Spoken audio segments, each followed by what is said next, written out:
Hey y'all, it's Victoria and welcome back to Super Geeked. It's my first video of the new year, so welcome to 2020. I hope it's been good to you so far, even though we're only a few days in. If you're new to my channel, you'll find all kinds of videos here, from thrifting to reselling to mid-century modern and vintage collectibles, along with other things. So today we're talking reselling. To start the new year, I thought that I would share with you my top 10 bread and butter brands that sell for me. Remember, this is just what is my experience in selling online. So if you're interested in finding out what sells for me regularly, then stick around and we'll get into all that. I'm going to break down the brands and what were some good buys, some bad buys, and if there's anything else noteworthy that I want to share with you about the brands. I hope you find this interesting, and let's get into it.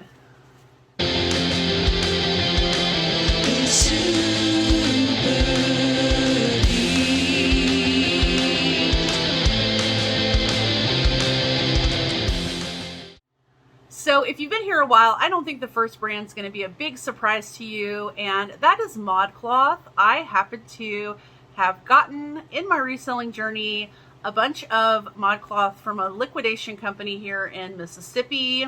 They got a huge order of Modcloth about 2 years ago when I first started full-time reselling. I purchased a lot and I paid up for a lot of the items. So that's why I have a lot of Modcloth inventory. I also love Modcloth. I wear a lot of Modcloth. I've kind of got a kitschy, retro aesthetic, vintage inspired, and so I really like the brand.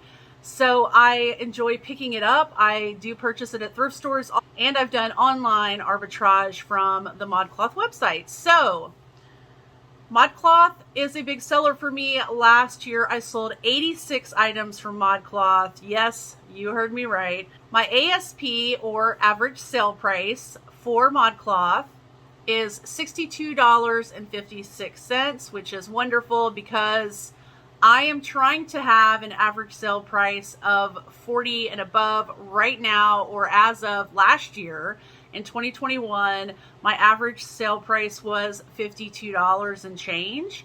And so I would like to increase that this year. Hopefully I can do that using some of these bread and butter brands. So what should you be looking for with Modcloth? Well, definitely novelty prints are a big yes. Anything that is vintage inspired or has a retro silhouette is going to be great, because a lot of the diehard Modcloth collectors, yes, I said collectors, like these vintage inspired looks. That's why they gravitate towards the brand. But of course they do have some modern silhouettes also.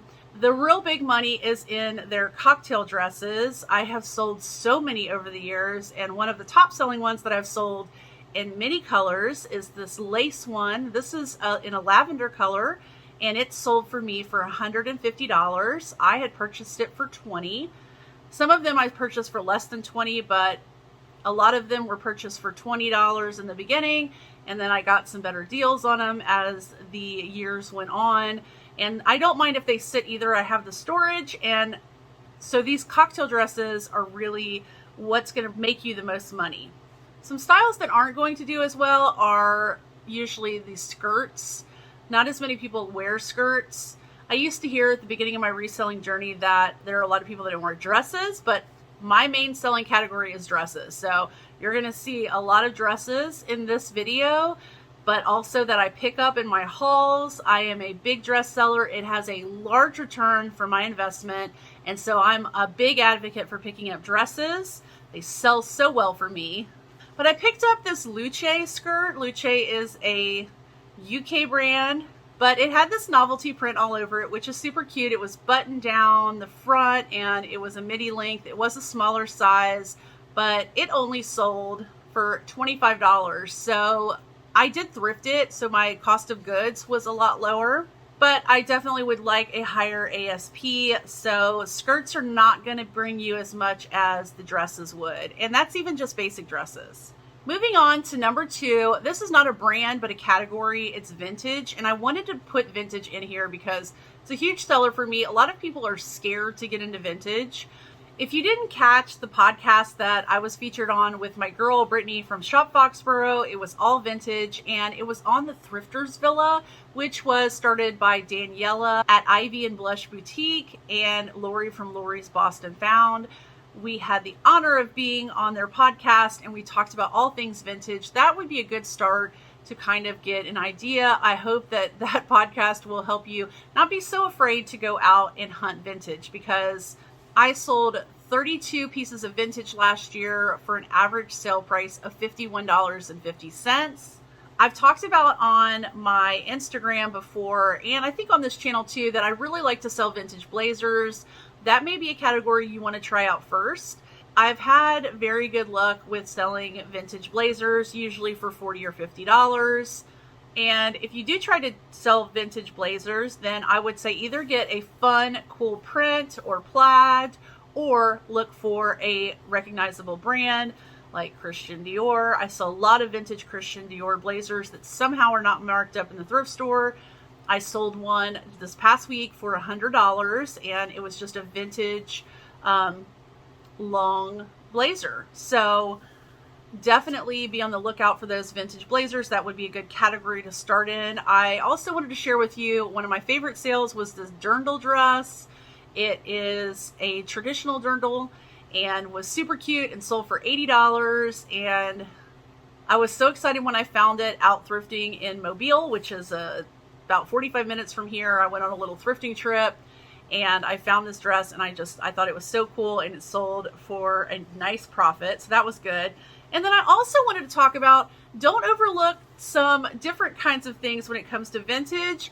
I was at a local thrift store, and on the new racks that they wheeled out, they had a bunch of what looked like doilies hanging up on the rack. There was a whole lot of them. And I looked closer, and they were handmade collars. So they were the doily lace, and they just had some sort of fastener in the back, whether it was buttons or hooks. Each of them was a little different.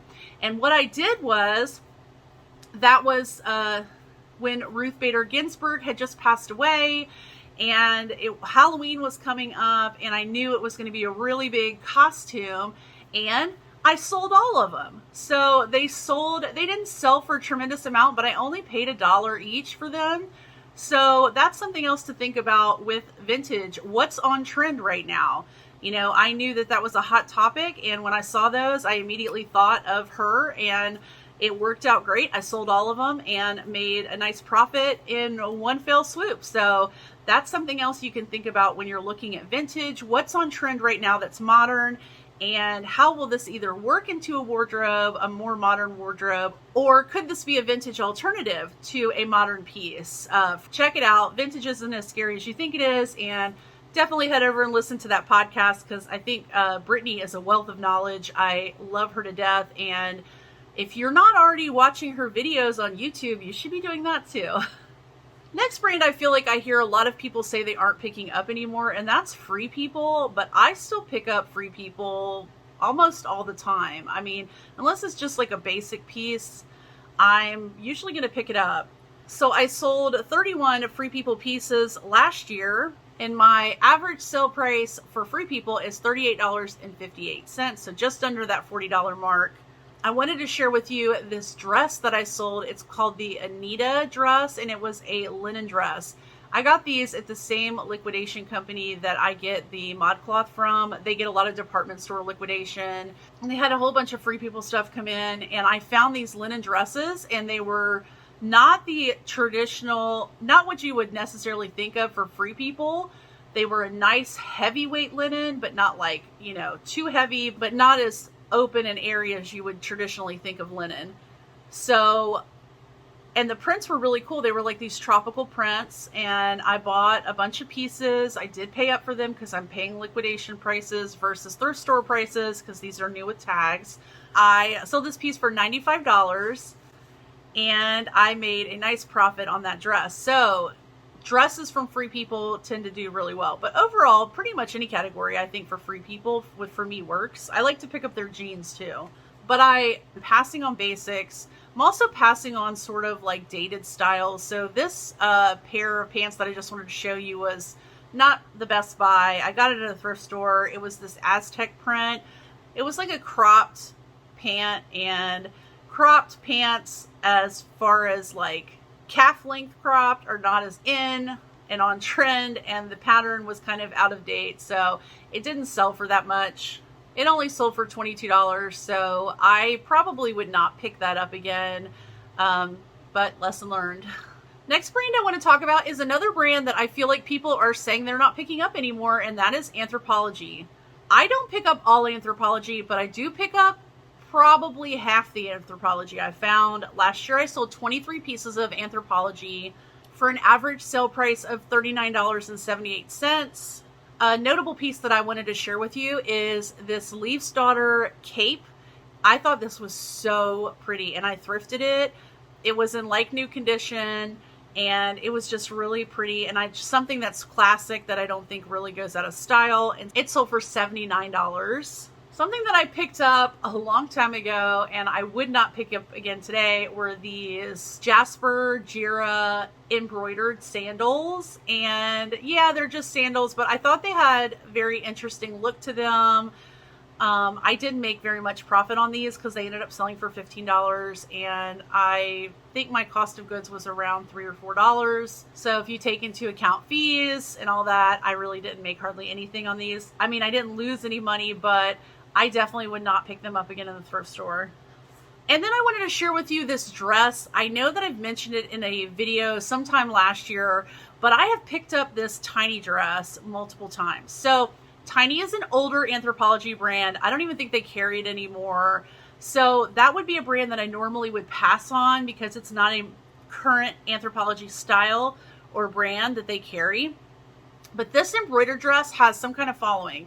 So the first time I sold it for around $50, and it had no belt. And then I found it at a thrift store again and, sold it again for around the same price.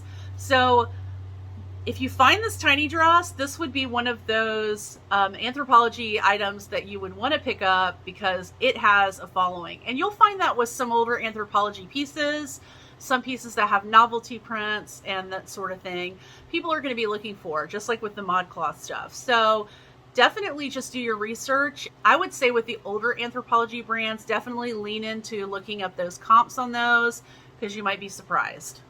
Next up for my bread and butter brands is Madewell. I love selling Madewell jeans, and my average cost of goods for Madewell is $52.75. One of the pairs of jeans I wanted to talk about, I actually bought from Daniela from Thrifters Villa, and I bought them for myself, but they didn't fit me right, so I decided to sell them, and I ended up selling them for $95. I did pay up for them because I had purchased them for myself, but I still made a significant profit on them, so don't sleep on Madewell jeans. The Madewell jeans I would stay away from, or at least I stay away from, are the ones with the Madewell tag that say 1935. That's the older Madewell tag, and those jeans will sit forever and maybe sell for $20. Yet the newer styles, you can get $60, $70, $80, $90 sometimes for them. So just do a little bit of research. It will save you some time and headache. Something I'm not really picking up from Madewell that much anymore are tops. So I'm just going to share with you a couple of button-down tops. One of them had a button-down back. The other one had a novelty print of stars all over it. I picked these up at Marshall's Retail Arbitrage ages ago, thinking that they would do well. And unfortunately, they sat forever.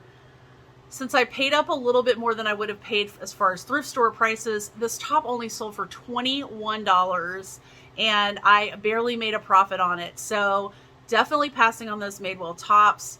If I'm looking for Madewell, I'm usually looking for dresses, jeans, sweaters will do really well still.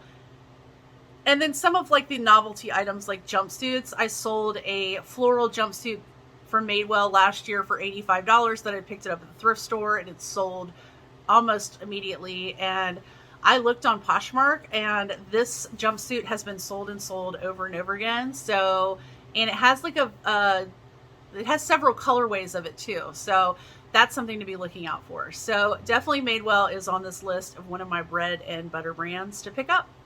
Number 6 on my list, if you've been around for a little bit, you've heard me talk about this brand. It's Eliza J. I don't know why a lot more people don't talk about this brand. But Eliza J is one of the brands I love to pick up. I generally pick up almost every piece I find, with the exception of maybe some outdated styles, or of course, if there's condition issues, those sorts of things. But Eliza J has consistently been a good seller for me over the years. My average sell price for Eliza J is $45.75, so over that $40 mark that I'm trying to hit. One of the pieces I wanted to show you is this chiffon floral dress. It was a maxi dress. It had a pretty ribbon belt, and it sold for $85. And I did thrift that dress. Also with Eliza J, I have sold a bunch of Eliza J dresses without belts. A lot of their dress styles have belts, but people still buy them and pay up even without the belts. So just because you find an Eliza J belt dress and you realize, oh, the belt's missing, it's not always dead in the water. So you might want to look up comps and see if it's worth picking up. Again, just like with Modcloth, with this brand, my experience is the dresses do the best. That's actually what Eliza J is known for, their dresses. But I did find this really pretty floral skirt. I just thought it was beautiful. If it had been my size, I would have kept it for myself. It was very girly and just stood out on the row in the thrift store. I spotted it first thing, and so I picked it up. But it only sold for $36, so not quite that $40 mark. Still a good return for my money and good average sale price, but not quite where I want it to be. So I won't pick up as many skirts from Eliza J, but I really don't see as many. I see mostly dresses because that's what they're known for. And another brand that's very vintage inspired is Bowden. I love selling Bowden. I actually have a haul that's going to be coming up because my friend Alicia gave me a little tip to head over to one of the local thrift stores. Somebody had donated their entire collection of Bowden. There were like 20 dresses in the thrift store. So she texted me and she's like, you need to get over here and get these dresses because I'm not buying them. And I did. So I'm going to share with you that later. Now would be a good time to subscribe so you don't miss that video and you can see all those dresses that I picked up the other day. That video should be out soon. So with Bowden, my average sale price is $48.28. A lot of the people who love Bowden and wear Bowden don't mind the basic style. So just because you find a plain Bowden dress doesn't mean you don't want to pick it up, because they can still sell for $50 and above.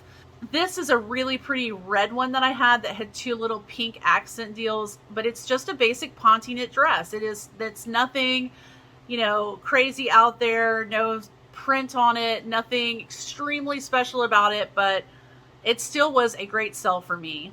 And with Bowden, a lot of the styles are very vintage inspired, very retro. And I picked up this gingham skirt. The skirts from Bowden don't do as well as the dresses, just like Modcloth and Eliza J. Same thing here.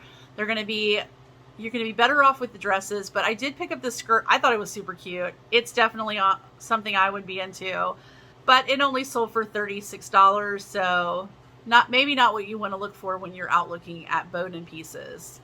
And I do still pick up the old tag Bowden. This is an example of what the old tag Bowden looks like. And this is the new tag, so you can see the difference. I still pick up the old tag. I still find that they sell. I definitely would check comps to see what the style is selling for. But I've sold Bowden coats too that are very old styles, but they're so vintage inspired. They really are sort of timeless. So even though, like with the Free People, you're going to have things that are really trendy and like boho aesthetic that will easily go out of style. But with Bowden, they're very classic cuts, classic looks that tend to be a little more timeless, or at least sustain their value for a little bit longer. So definitely with Bowden, I would be looking for jackets and dresses. Okay, next bread and butter brand might be a surprise, but it's actually ASOS. I actually like ASOS. I buy a lot of the ASOS Curve for myself. I find that some of their stuff is quality, some of it not so much. They have their own house brand for ASOS, just like Modcloth sells Modcloth dresses, but they also carry other international brands, especially British brands, just like Modcloth. So you may be ordering something from ASOS and then you get it and it's got a label for another brand that is a small UK brand, which has happened to me. So my average sale price for ASOS is actually $39.98. So right under the $40 mark. I wanted to share with you this ASOS dress. It was this really pretty, it had magnolias all over it, and it was in a scuba material, which I thought was very interesting. You can find some really weird, interesting pieces with ASOS. So it sold for $70. I did thrift it and just loved it. One thing I definitely would stray away from with ASOS is their denim. I mean, unless you find a really special pair of denim. One of the pieces I want to show you were these just basic ASOS denim jeans. They sold for $20. You're going to find that most ASOS denim sells in the $20 range. So that would be something I'd stray away from when it comes to ASOS. But I usually pick up weird things from ASOS. So like I picked up these weird novelty pants. They were some utility pants that had this weird like hook belt. And I don't know. They look like parachute pants to me, but they sold really well and super fast. I've sold ASOS jumpsuits before. They do really well, but I just don't pick up the jeans. They just don't sell for a lot. Next bread and butter brand that I wish that I found more in my thrift stores, but I just don't in this area. Although I did find one this week in New Orleans, but it was worn out to the high heavens. No way I could have picked it up and even tried to salvage these jeans. But it's Everlane. Everlane, my average sale price is $57.75. I really love this brand. There's a big following for them. Some people have said they don't pick up Everlane anymore, but for me, consistently still selling are the jeans and the shoes. So, for example, here's a pair of shoes that I thrifted when I was in Panama City Beach, and I sold them for $85 on Poshmark. And then also, definitely when you're looking through the jeans, this has happened to me so many times with Everlane. I don't know what it is. I guess it's because the cut of their jeans. I have found Everlane women's jeans in the men's section and men's Everlane jeans in the women's section. It's like the people at Goodwill are not sure what to do with these jeans. But the men's jeans sell just as well as the women's jeans. So here is a couple pair that I've sold for around the $50 mark. So don't pass on Everlane jeans just because you find a pair of jeans in the women's section. You're like, oh, these are men's jeans. I'd get them. I don't sell a lot of men's, but I always get men's Everlane jeans because they do sell. And last brand I'm going to talk about is Lulu's. So Lulu's is not a very expensive brand. They're very affordable. And I think that's why a lot of people probably like Lulu's. Again, with the dresses, I sell a ton of Lulu's dresses. In fact, this past week, I sold this Lulu's dress with balloon sleeves on Poshmark. It was one of the first sales that I had at the beginning of 2022. The dresses are going to sell around $50, $60. At least that's the experience I've had. Even though some of these dresses only retailed for $20 more than what I'm selling them for, they still have a good following. There's a lot of people that like Lulu's. What I would stay away from that I've had not so great experience with is the short skater skirt style dresses. So I'm going to show you some examples of some of the ones that have sold for me, but they all sell traditionally around the $20 mark. So as far as with Lulu's, I'm looking for the more cocktail looking dresses or the floor length, maxi length ones that can be worn as bridesmaids dresses, because really I think that's what people are looking for with Lulu's, is they're looking for an alternative to an expensive cocktail wedding guest, bridesmaid, prom dress.